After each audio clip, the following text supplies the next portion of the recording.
just accepted that my hair looks terrible this morning, and that's just gonna have to be fine. So frustrating when you wash it and it still looks bad. It's like, what else am I supposed to do? Just thought I would do a little reading update. I've been completely ignoring my TBR shelf and reading books from the library, partly because for one of the libraries that I am a member of, I had to update my account. So of course, while I was there, I had to browse, and then I found many books. Like, my libraries are so good with getting new books. So I read New Animal by Baxter. I actually didn't realize this was Australian before I started reading it, because I've seen a few American booktubers talk about it. It has a very different cover in the American edition, a lot more sort of cool and aesthetic. This one I feel like more accurately depicts what the book is like inside. This is one of those books where it was really good, but the reading experience was not exactly what I could call enjoyable, because it is about a woman who works at her family's funeral parlor, and then her mum dies, and you know, she's been someone who's always said that she's so okay with death because she actually does the makeup for the bodies before they're about to have their funerals, basically. But of course, when someone you actually care about and love dies, it's a very different thing. And so this whole book is about grief, and she actually runs away to where her dad lives in Tasmania, and gets involved with BDSM. So it's pretty intense, really, really well written, but you feel her grief so keenly that it's quite awful to read, but very accurately gets across what the authors obviously try to say. I'd be very curious to see what people overseas think about it if this becomes a bit of a like topical book. I just finished There's No Such Thing as an Easy Job by Kikuko Tsumura. This one I did really enjoy. It has such an interesting style in the way it's written. It's about this woman who we never find out the name of, but she has suffered like a massive burnout from her previous job, and so she is trying to find jobs that won't cause burnout, that will be really simple and not stressful. And so there's 5 different sections, each covering a different job, and she does some really interesting out of the way jobs that probably do exist. Like, it makes sense that these jobs would exist, but they're certainly not your average job at all. For example, one is writing little facts to go on rice cracker packets. I really enjoyed that section. That was really fun, because obviously that is someone's job to write those little facts, or whatever is written on the packet of the food that we buy is obviously written by someone. The last one is in this massive park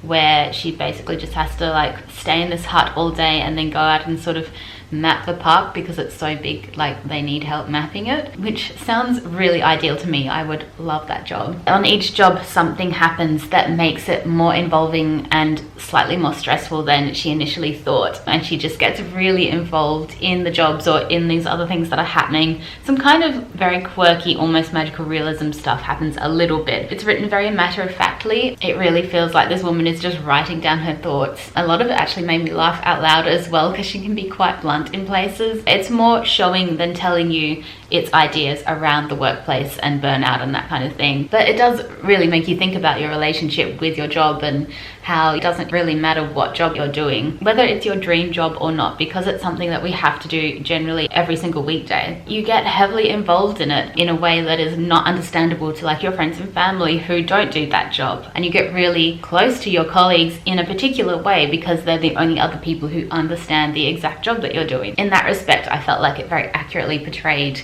work life. And it made me sort of think a lot of books, even though they usually talk about jobs, most characters have jobs in adult novels, I feel like the workplace is often to the side of the other things happening in characters' lives. And so the main part of the story actually being her just doing her job was kind of fascinating to read. It's definitely a weird one in that I wouldn't necessarily recommend it to other people, but I just gelled with it really well. From that same library haul, I also got out Acts of Desperation by Nolan, which I know nothing about, but just that I've heard. It's one of those books about a woman with bad mental health and problematic relationships with men. So, you know, it's of that ilk that is very fashionable at the moment. I haven't got around to reading this one yet because at my actual local library, my request for Bunny by Mona Awad came in. And for some reason, when I got this out, it didn't give me the full 3 weeks. It only gave me up to July. So maybe I need to renew my account then or something. But anyway, so I figured I'd better read this one first so that I don't get any fines if I'm not allowed to renew it, because it's quite a popular book, so there may be other requests. I'm only a little way in, but the obvious comparison including the fact that the protagonist's middle name is Heather, so I'm sure the author is fully aware of this, but the obvious comparison is Heather's, the film, if it was set at university on a creative writing degree. It's interesting, I read 13 Ways of Looking at a Fat Girl, which is Mona Awad's first novel, I believe, a few years ago, and I didn't really like the writing style that much. But I'm really gelling with this one. It feels very different. It's very creative and emotive, and you really visually can see everything that's happening. Very descriptive in a way, I guess, that's not quite fashionable anymore. I can so easily picture this as a really hyper-real film on Netflix or something like that. So today is actually a really nice sunny day. So I think I will go to my local bookstore because they're having a sale this weekend. Apparently 10 to 80% off, though I have a feeling the books will be 10%. And probably their like stationery will be 80% off or something. But anyway, I not necessarily going to look for books for myself, but mainly books for presents, because even though I don't need to buy presents for anyone for a couple of months, I'd very much like to plan ahead. I think I'll walk because it is really nice and I haven't been for a walk for a while.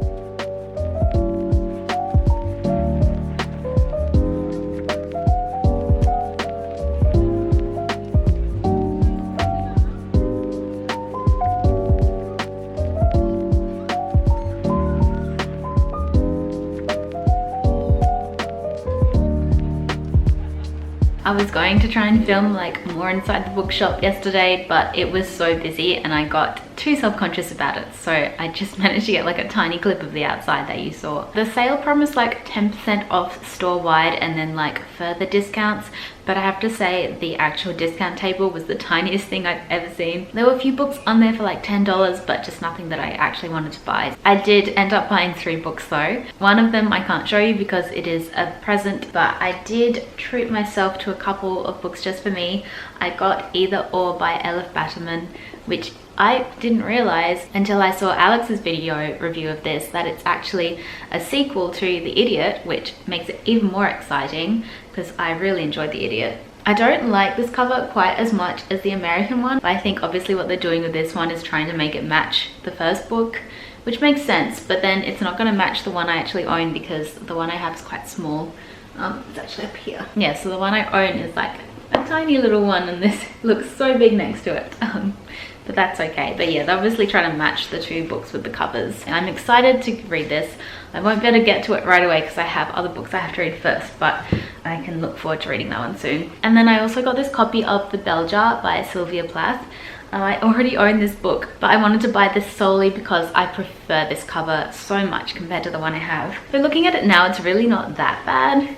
I think it's more like the spine has this face on it and I didn't like the way it looks at me. Even when I bought this, I remember thinking like, oh, I really don't like the cover, but I enjoyed the book so much. I know it's one I want to keep and read again. So if anyone wants a copy of The Bell Jar, just let me know if you quite like this cover, but I definitely prefer this one. I think it's really cool. I think it reflects what's inside the novel a lot better. And now it makes me really want to read it again, so I might have to do that soon as well. I have spent this morning sitting next to my front door because that's the only place in my house that gets like sunshine. And I've actually been reading short stories. Where I work is holding a short story competition, which anyone in Australia could enter. The competition's closed now. They initially asked for volunteers to be judges and I put my hand up. And at first they were like, oh no, we will be able to cover it ourselves, like whoever's sort of organized the competition within the company. But then a couple of weeks ago I got an email to say that they actually do need the volunteers because they had like hundreds of submissions just before it closed. So I've actually been given 100 short stories to read before the end of June, which I was like making my way through every day like on my lunch break, and then it just got a bit hectic last week, so now I kind of have to catch up.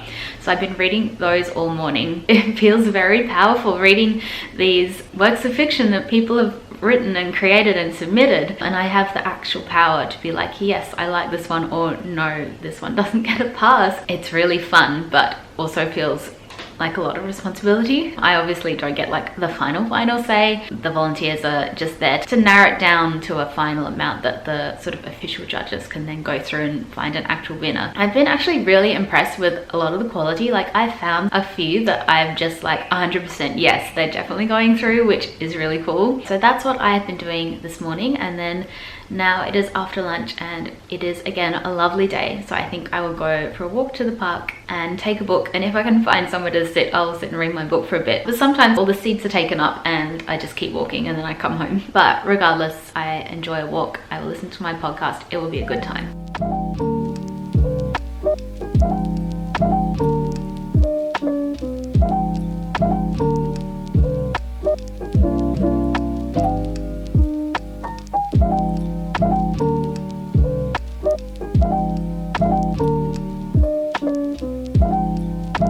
Keep filming from just random corners in my house because I just don't want to get my tripod out, even though it would take 2 seconds. Just thought I would finish off this vlog by giving you an update.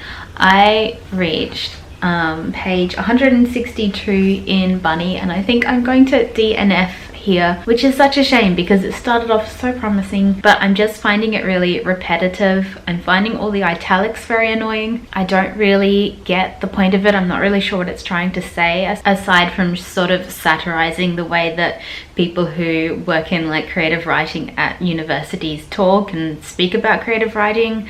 Like that side of it I can imagine is quite funny if you're someone who's done one of those courses. The whole sort of aspect where these bunnies, these 4 women who call themselves Bunny, create like weird men out of rabbits with some kind of witchcraft could be really interesting, but halfway through the book I'm not really getting anything other than imagery. It seems to be just weird stuff happening just for the sake of it. It had got to the stage where I didn't want to pick it up, and at that point I know it's time to stop reading and pick something else up. So as not to end the vlog on a downer, today is the day that the final 2 episodes of Stranger Things drop on Netflix, which I'm very excited about, but also very nervous because I'm pretty sure at least one character is going to die. And this is a show where there's no like extraneous characters that could be like got rid of. They're also fun to be around that I just don't want any of them to go. They keep adding new characters in and they're all managing to survive these crazy like monsters that keep attacking them. So it's only realistic that eventually they're not all going to survive, especially as the next season is the last season. I feel like this season I've enjoyed it, but not really enjoyed it while I was watching it, if that makes sense, because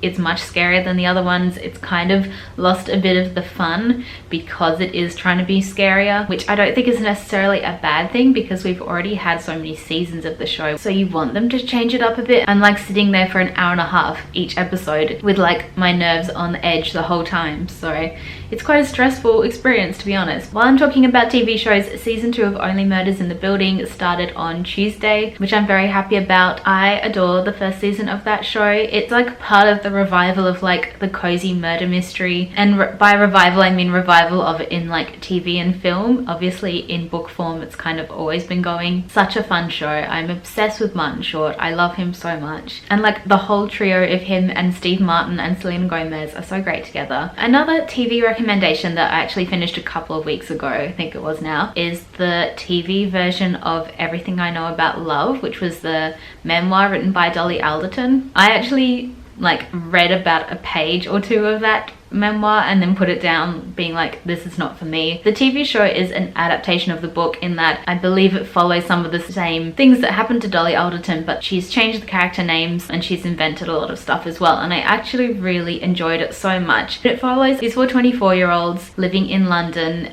in 2012 and their sort of escapades of being out of uni, being, you know, considered proper adults for the first time, having disposable income for the first time, and, you know, going out and enjoying their life in London. But at the heart of it is this story about the main character Maggie and her best friend Birdie. They've been best friends since I think like the beginning of high school, and the way that Birdie getting into a relationship for the first time affects their friendship. And it's really touching. It's very relatable. It was very realistic and also not judgmental. No one was to blame. No one was doing anything wrong. It was just the way things work out sometimes, and I thought that was really lovely and not something I'd really seen on screen before. And the whole show is just really fun. It's really easy to watch, and the fact that it's set in 2012 is such a weird nostalgia thing, because the fact that like 10 years ago is seen as something that you can be nostalgic about, seeing some of the fashions and like remembering that those were the fashions back then and how like different people dress now is so funny. And also the music as well, because 2012 was the first year I went to uni, so it was one of the few years when I was actually listening to popular music, so a lot of the songs are very familiar from that time. I really hope they get a second season because I feel like there's